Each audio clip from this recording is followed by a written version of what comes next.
ကဲသားတို့သမီးတို့ရေဒီနေ့တော့မမတို့ကြာစံကြော်စားကြမယ်နော်ဟိုကြာစံကြော်လေးပါတယ်ပါလဲဆိုတော့ဟိုနေ့က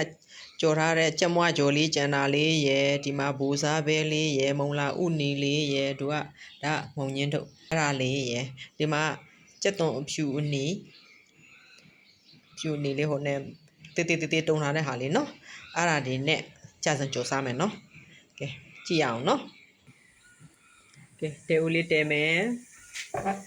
တဲဦးလေးတဲပါမယ်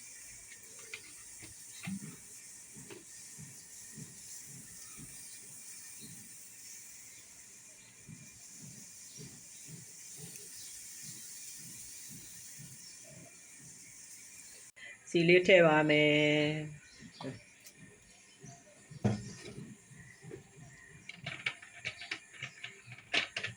စီလေးထည့်ပါမယ်ပြီးရင်ကြက်သွန်ဖြူနီနှုတ်စင်လာတဲ့ဟာလေးထည့်မယ်နော်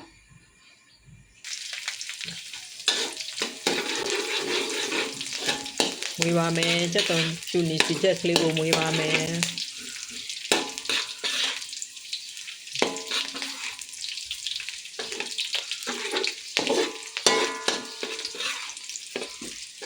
စီချက်ကလေးမွေးလာရင်လေပူစားပဲနဲ့မုံလာဥနီလေးကိုထည့်ပါမယ်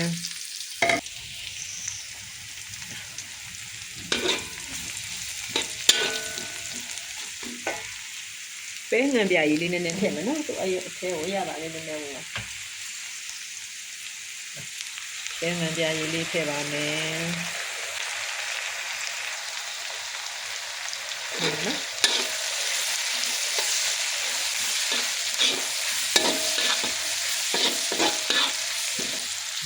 နော်လာလေအဲ့ပြီးရင်မှာငင်းဘူးလေးထည့်ပါမယ်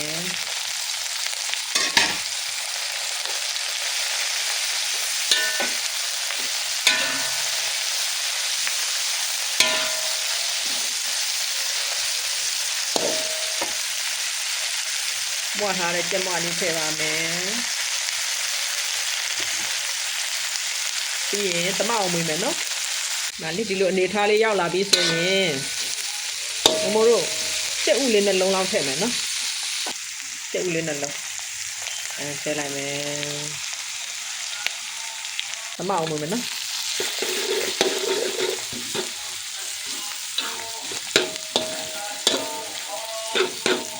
ရတာခုနကပဲငံပြားကြီးထည့်ထားပြီးသားနော်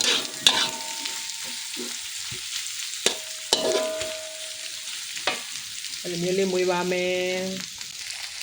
ဒီလိုမျိုးလေးဖြစ်လာပြီတလားဒီလိုမျိုးဖြစ်လာရင်စိန်ထားတဲ့ကြာစံလေးကိုထည့်ပါမယ်ကြာစံထဲကိုပဲငံပြားကြီးထည့်မယ်ကြားလေးထည့်မယ်နော်ကြားလေးထည့်ပါမယ်ပြီးရင်သမအောင်မွေးမယ်နော်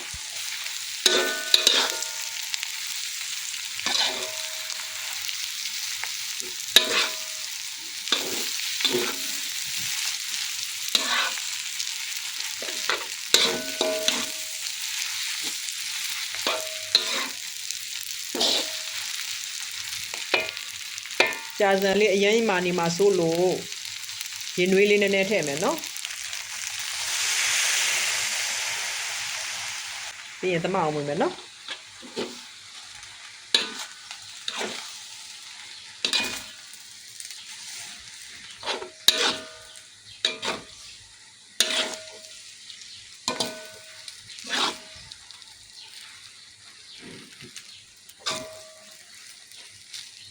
သမအောင်မွေကြမယ်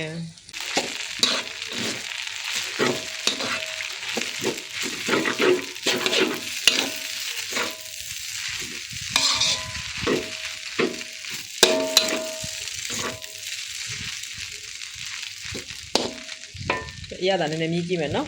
ရတာနည်းနည်းပေါ့တယ်သားတို့သမီးတို့နည်းနည်းပေါ့တော့မမို့တို့ငံပြားရည်နည်းနည်းထည့်မယ်နည်းနည်းလေးငံပြားရည်မှာ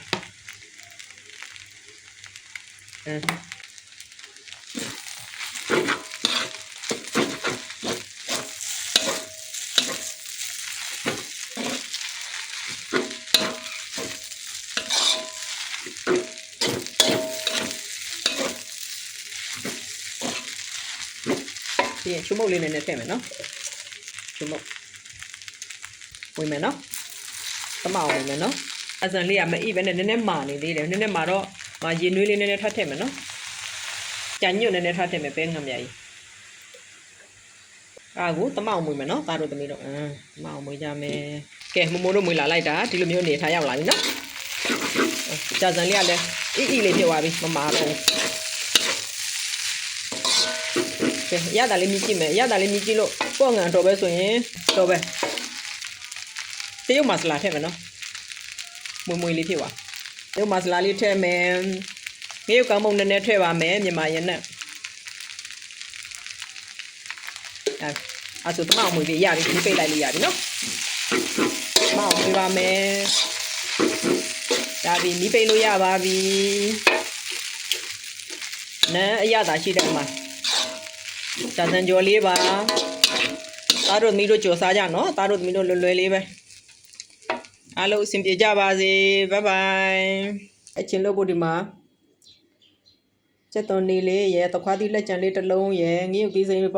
လီထားတာရဲ့တံမြာရည်လေးညစ်မယ်